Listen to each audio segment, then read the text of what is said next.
listening to PetLifeRadio.com.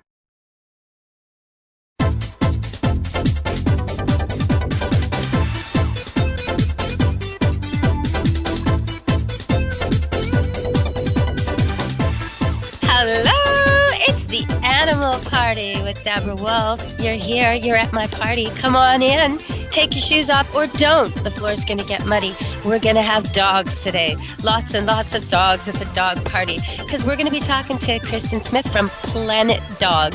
And no, I'm not talking about a newly discovered planet, maybe next to the Sirius constellation. No, I'm not talking about that. I'm talking about a website and a way that you can give back. You can get gifts that give back. You can contribute to animals that actually help people. And so we're going to talk about that with Kristen Smith when she comes on. We're going to talk about dogs with jobs. And I'm talking about jobs you never thought. The weirdest job I've ever heard of that a dog ever did. We'll talk about that. We'll talk about all the many jobs she knows of that her organization helps support. And you'd be surprised how many things dogs are doing for people right now, I'm sure. So we'll come back with that. But I want to tease you a little bit. Have you ever wondered if dogs are used as blood donors for other dogs? Well, they are. Now, what kind of dog do you think makes the best donor dog? There's a certain kind of personality and size in that, but there's actually a specific breed that I'm looking for in this answer. Don't Google it. Try and think about it. What dog do you think, or even Google it, I bet you can't find it. What dog do you think would be the best blood donor? And I'll tell you about that when we come back, at least by the end of the show. So we're going to go to the commercials because it's the sponsors who brought the food, they brought the drinks, they brought the doggy bowls, they made the whole place look great for this party. So listen to the sponsors and come back after that. Come back to the party.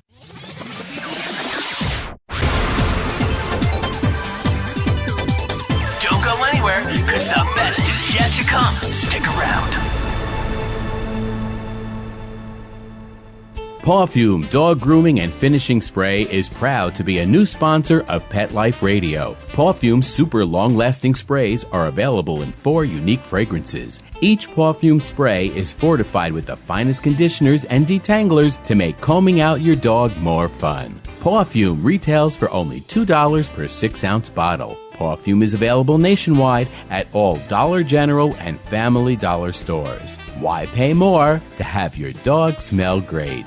Pawfume, Pawfume.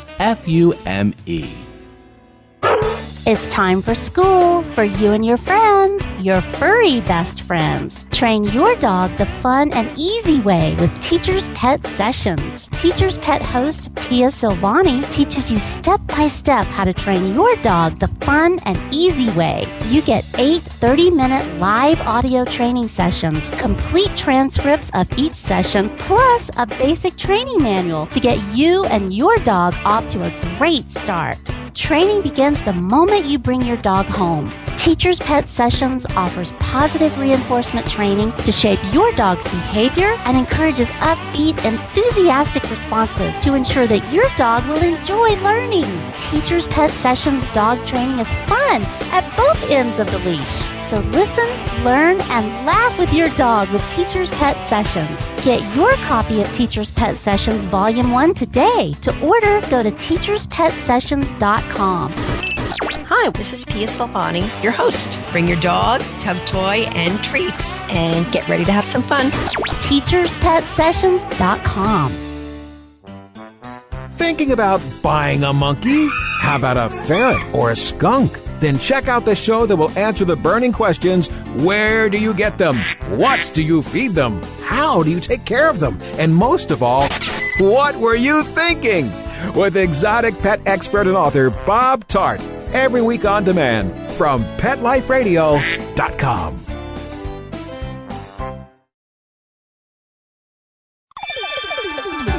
Let's Talk Pets on PetLifeRadio.com.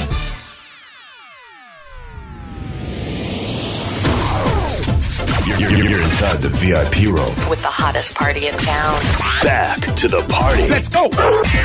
Hello and welcome back to Animal Party. You must have an invitation. You are on the A-list. Come right in, come right in. Walk right by those sorry, petless people waiting on the outside.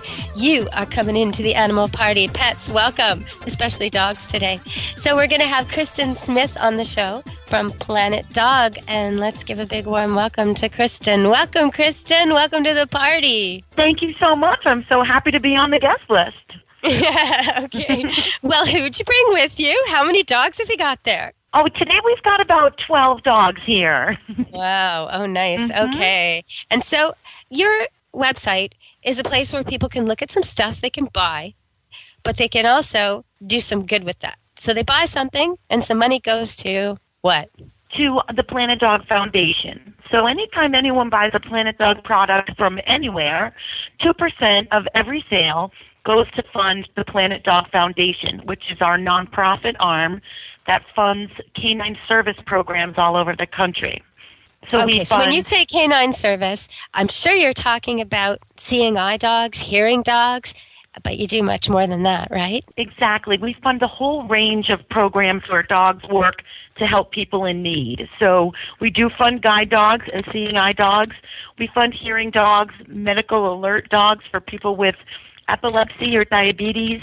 We fund some therapy dog programs where dogs are used in rehabilitation therapy for people with brain injuries or physical injuries. We've also funded canine search and rescue programs where dogs help people to locate lost hikers or people lost in the woods. We've funded some police dog work, some military dog work.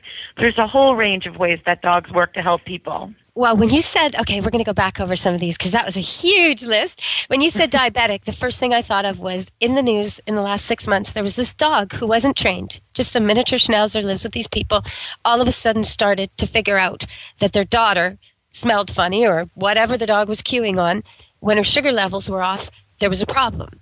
And the first time the dog woke the whole family in the middle of the night because the daughter was near diabetic coma. And they, good dog, they took care of her. The second time, the dog woke them up earlier. And the third time, the dog woke them up just when the levels were slightly off. So this dog was figuring it out, anticipating the care, the bond, the conscientiousness is unbelievable. But the actual ability to smell that problem is in every dog. And so when you train a dog who's particularly adept at this, and you put him through a program, it's life or death for these people, because who's going to wake up when your son or daughter levels are off and they go into a diabetic coma in their sleep? Nobody except the dog. It's amazing. It is amazing. And the dogs just innately know that there's something that's wrong or something that's about to happen, and their ability to be able to allow the parents to relax a little bit when there's children involved. It's amazing for the parents to have this dog in their lives because it just allows them a sense of security that they never have before that dog is with them. And I think sometimes people think about diseases that they're not familiar with close at hand. Like, say you don't have diabetes in your immediate family and you've never known a child suffering with it. You might think, oh, well, they have medicine for that. They have insulin. Enough said. Done. You don't realize that when kids are growing up at the different stages of growth, as they're having growth spurts, when they go through puberty, if they have too much exercise one day or not enough the next day, if they're sick, if they're taking other medicines, all kinds of things make the insulin very difficult to measure for children and youth. And older people too, as you age. I mean, there's all kinds of problems with diabetes all over the place, but at least adults tend to have more ability to care for themselves and more adults around them. Children, it's extremely difficult. And so this is huge. This is just huge for those parents. And I want to say also, you said very quickly, but let's go back over it. Epilepsy. Okay, now there's another thing where we think, oh yeah, well, epileptics, okay, so we probably think, oh, they avoid certain situations that trigger them, and maybe they're not allowed to drive big machinery, but how else does it impede them? Well, if you're not the kind of epileptic that has a predictable seizure pattern and you're not on medicine, you haven't been able to find medicine that works for you, then your seizures are totally unpredictable. And that's true of almost every kid with epilepsy, because it takes a while to have a pattern and to find treatment. So that can happen when you're in the middle of crossing the road. Now think of how limiting that would be, and maybe you can tell our listeners about what these dogs do. Well, again, it's where the dog is able to cue into the scent of the person that they are paired with. And so there's electrical changes that take place within the body that precede an epileptic seizure. The dog is able to sense that coming on, and again, can get alert to the person that a seizure is coming, and the person can get at least to a place of safety. If it's a diabetic seizure, and sometimes that will trigger the person to eat something or have some juice, which can actually avoid the seizure altogether. And with epilepsy, at least it gives the people a little bit of warning so they can sit down somewhere safe, make sure they're not in the middle of a road, not on any stairs, anywhere where actually having that seizure is going to be worse for them physically than it would be if they were at least in a safe place.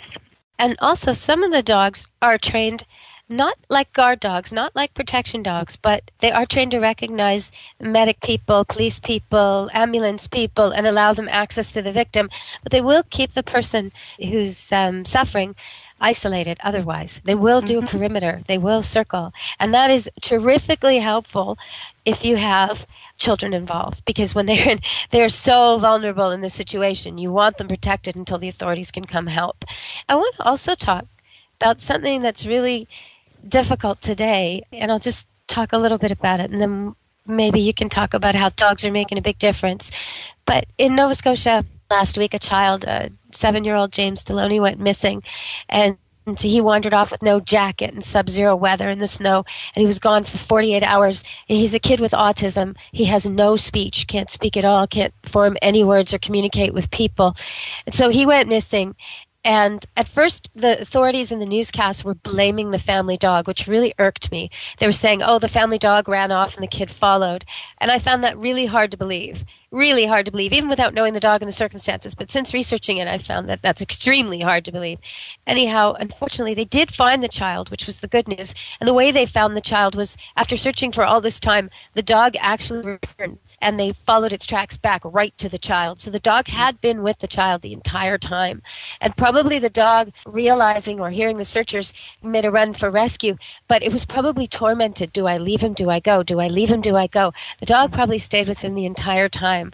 And I just want to say that it is so sad because he did die of hypothermia. They rescued him alive and they tried to save him, but they were unsuccessful. But I want to say that it is clear that the dog is not to blame. In fact, they're crediting the dog with a huge part of the rescue. And in the hearse, the dog was riding. I'm getting choked up about this. So maybe you can finish this for me just by telling me what Planet Dog is doing for dogs who help kids with autism. That is a very, very sad story. There are a lot of programs that pair dogs with children with autism, and those dogs are trained to stay with the children when they bolt or flee, or to try to help them to not bolt or flee. If there's sometimes they call it in the industry tethering, where they will have the dog attached to the child through a leash or a harness or a belt of some kind, and the dog is trained to really sit and be very still when it senses that a child with autism is getting frightened or getting worked up and is considering, running, which is what a lot of autistic kids do when they encounter stress. So the dog helps to keep them from doing this. And they stay with the child with autism. The child trusts the dog in ways that they have not always been able to connect or trust with some of the people. And in these cases, the presence of the dog really helps an autistic child come out of its shell to some extent and allow some more human contact with the family. Sometimes there have been cases where kids with autism, they don't want to be touched. They can't tolerate human touch. But once they get their hands on a dog and start realizing the comfort of being able to pet a dog, that opens up a whole new world of touch to kids that with autism that hadn't experienced that before. So the majority of these stories are really great stories where these dogs are able to help these kids. And I'm so sorry about the one you just told, because that's a terrible story. Yeah, and the dog showed an aptitude. If only it had been trained and the kid had been tethered to the dog, they would have never run off. They would have never gone out without the coat. Right. It's just such a shame. Yeah, it's really, really, really a shame. But I want to move on from there because there's other things you talked about really fast. And one of them was dogs of war. And I think a lot of time we overlook this, that if you think about all the jobs dogs do, they find stuff. So finding stuff can be dead people, sick people, hurt people, lost people, avalanches, underwater, rescue situations in war. It can be sending messages in war. That's the thing they've done for years and years and years in war, sent messages. Like as early as Napoleon. I mean, even before, as early as the Greek myth, dogs were sending messages. But and carrier pigeons. There's other animals involved in war too, even cats. But mostly it's dogs. And so nowadays, dogs are used for the kind of border checks. So checking people for ammunition and just sniffing, drugs, that kind of thing, anything illegal crossing borders. So that's all through war zones. They're used for finding dangerous things like mines. They're used for messages. They're used for entering hostage situations and finding the most dominant person and killing him, or her, I guess. They're used for all kinds of stuff. So they're really in war. Like right now, there's probably a huge amount of dogs in Iran, in Iraq, in Afghanistan, in all the places where wars are waging and where peacemaking is going on too. That's absolutely right. They use them a lot in areas where the war is now done. And again, to go through and find unexploded mines or grenades, things that make a country now at peace but still dangerous because there had been war there, and the dogs are able to go through and do sweeps and help clear some of those unexploded devices out of the area, which helps keep the people there safer. And then, of course, there's a lot of dogs that are at war as therapy dogs. Many Army units have specially trained dogs who have been, conditioned to be able to tolerate the noise and the heat that being in a war zone is. And the dogs are also trained in therapy to be able to just provide some solace to some of the soldiers experiencing PTSD after the things that they've seen, both on the ground at war and once they get home. I imagine some of these dogs suffer, too, from the effects of war. They must come back stressed out, overwhelmed. They probably have young careers. They probably end their careers early. They do. I don't think that they leave. They have dogs in a war zone for more than 2 years at the most. And then, of course, I think it's very hard for the units that they've been with who get incredibly attached to these dogs to have the dog go home. And there are good families out there that take the dogs in and give them the cushy life of retirement that they deserve after their enlistment period. Well, you know what? We're going to go back to commercials. For a second, we're just going to hear from our sponsors, and then we're going to come back to the party. I'm going to offer you another drink and see if your dogs are all happy and scratch and pet a few of them. But when we come back, I want to talk about the weirdest job, the weirdest dog job you know of, and I'll tell you the weirdest dog job I know of. Okay, everybody, listen to the sponsors because they make the party possible, and then come on back. Don't leave this party before it's over because the best is yet to come. Only losers leave the party early anyway. Party on. Back in a few.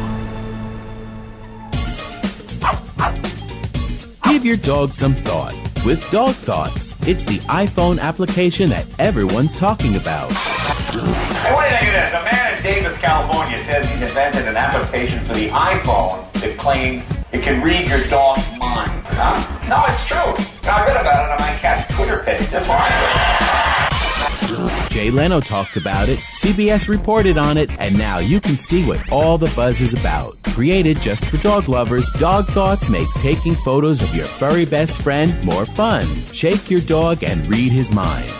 On your iPhone, of course. Take a pic of your pup, shake your phone, and watch as his thoughts appear on the screen. Does he have a bone to pick with you, or is he having a tail-wagging day? Get your Dog Thoughts iPhone app today. Just 99 cents. Go to PetLifeRadioPromotions.com. That's PetLifeRadioPromotions.com.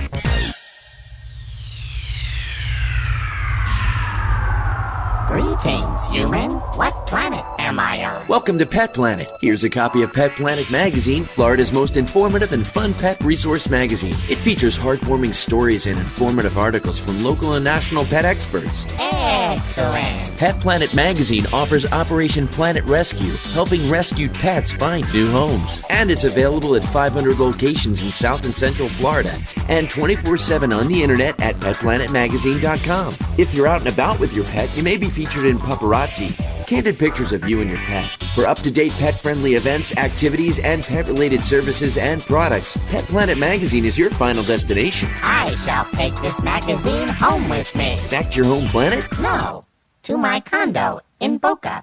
Pet Planet Magazine. Check them out at www.petplanetmagazine.com or 352-394-8578. It's out of this world. Hi, this is Marcy Davis and my service dog Whistle, and we're your hosts of Working Like Dogs on Pet Life Radio. Working Like Dogs is the show where you can learn everything you ever wanted to know about working animals or working dogs. Whether you're a member of a working dog team or you've just seen a working dog or animal out at the mall or the grocery store and you're curious about how these amazing animals work with their human partners, then Working Like Dogs is the show for you. Join us for the inside scoop at Working Like Dogs on PetLifeRadio.com.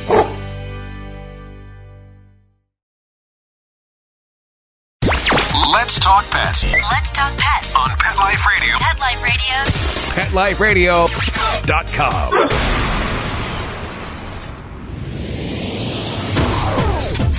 You're inside the VIP room. With the hottest party in town. Back to the party. Let's go. Hello, you're at the animal party. Party hardy, everybody. All right, so we're here with Kristen Smith from Planet Dog, and she's going to tell me the weirdest job she knows. What's the weirdest dog job you know? It's weird, but it's also just amazing. There are dogs who help in conservation efforts, and what they do is they are trained to find the scat of different species and endangered species, and they're able to help conservation workers locate where different species are living, which helps them in terms of counts and habitat protection. They're also able to find endangered plant species when people think they're gone. So I think that is one of the coolest things that dogs can do, because they're able to be outside and in the mountains and doing all that, but again, working towards an amazing purpose. Oh, you touched on mine. Oh, well. Mine's kind of related to that, but that's okay. Mine was whale poop sniffer.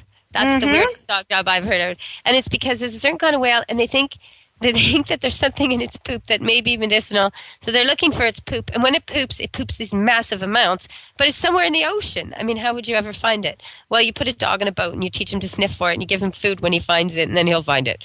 So that's how they do that. So if anyone's wondering how they train these dogs, that's how they do it.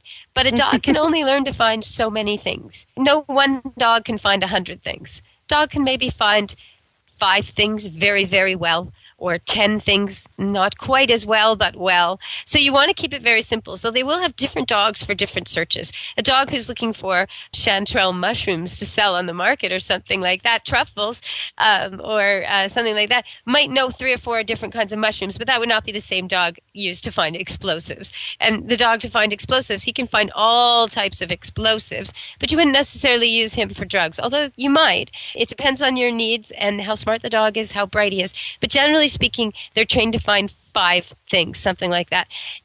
Interesting. Insects can be trained to do this quickly, within minutes. And they've built these little traps where they have these insects. And what they do is they have a dog working, and the dog finds whatever it is. But as they get closer and closer and closer to the area using the dog, the insects will really, really react. And so the insects will do their dance that they do for each other to show when they found pollen. They'll do that. The bees or the wasps, it's usually bees, they'll do that when they get immediately near the thing. And so they found that the conjunction of the two work really well. But and all they do is give them like a sugar reward when they have the smell, and then they'll go off and find that smell. But a bee can only be trained to find one thing. So they have to use new bees all the time. It's quite interesting, though, what can be done. When you talked about rehoming these military dogs, I want to talk about the seeing eye dogs, because sometimes seeing eye dogs flunk. You know, it's a 2-year program. It takes a long time. A lot of them flunk. There's nothing wrong with the dogs that flunk. They're exceptional dogs. They're better than most of the dogs you meet. But they're just not quite serious enough, or maybe big enough, or whatever it was they were looking for the program. Maybe they like kids too much and get distracted too easily. Something that would be perfect for your house. Sometimes those dogs are even taken into the autistic training program, because it's not that they're bad service dogs. They just might not be suited for the most difficult job of seeing for a person who doesn't see. So if you want to get a dog and you maybe don't want a puppy and you do want a nice, well-trained dog, check that out, because there are these dogs up for adoption, and they do need homes. So if you find a dog who's worked and being retired, you'll get a dog who's got a totally new, silly attitude about life because it worked really hard all its life, but it's still a really good, responsible dog, and it will be so well-trained, so well-socialized, the kind of dog you can take anywhere. So I highly suggest suggest you look into that. And on the other side of things, if you'd love a puppy, but you just can't make a 10, 15-year commitment, well, why not check out the Seeing Eye Dog community and offer to be a puppy minder? For a couple of years, you're in charge of a puppy that gets to go everywhere with you, wearing a little, marked blanket, and you get to go everywhere. And you'll be doing such a good thing when you hand that dog over. And that's something you can see on this website, right? Yeah. Planet Dog, if you go to Planet Dog Foundation, is it .org? Yeah, PlanetDogFoundation.org. Okay. And then they can see all these stories and see the dogs and the people, right? That's right. Okay, so what do they see there? Tell us. Well, you're going to see on that site there are little stories and synopses of all of the organizations that we have funded over the years, including Guiding Eyes for the Blind, which is a Seeing Eye Dog training program that does have one of these. They have puppy raisers all over the country who, again, they volunteer for 16 to 18 months to do primary basic training with dogs, basic manners, and tons of socialization, getting the dog in as many different situations as possible to desensitize them to everything. And then the dog goes on to advanced training after that if it has all the right criteria. So you can read some stories about that on our website and get linked down to the Guiding Eyes for the Blind website. There's also a number of stories about other assistance dog programs that have similar puppy raising programs and things like that. And just it feels great to see all the different things that dogs are able to do. Dogs are really key to keeping our airport safe. And right now we've just noticed that the geese, the Canadian geese alone, and there's other birds doing this too, the geese population in the 70s was 2 million. Now it's 7.5 million. And their habitat's getting smaller and smaller. So they're becoming a real problem. That's what they suspect did it to that plane in the Hudson, crashed in the Hudson. The geese are a huge problem. But there are airports using falcons and dogs that have no goose problem. And that's the sensible thing to do. The same with the orchards, blueberry orchards and apple orchards. They have these terrible noisemakers and all kinds of strategies and netting, and none of it ever works. And it's horrible for all the rest of the people and animals trying to enjoy the environment. Get a couple of dogs and the problem solved for a lot cheaper, a lot more reliably.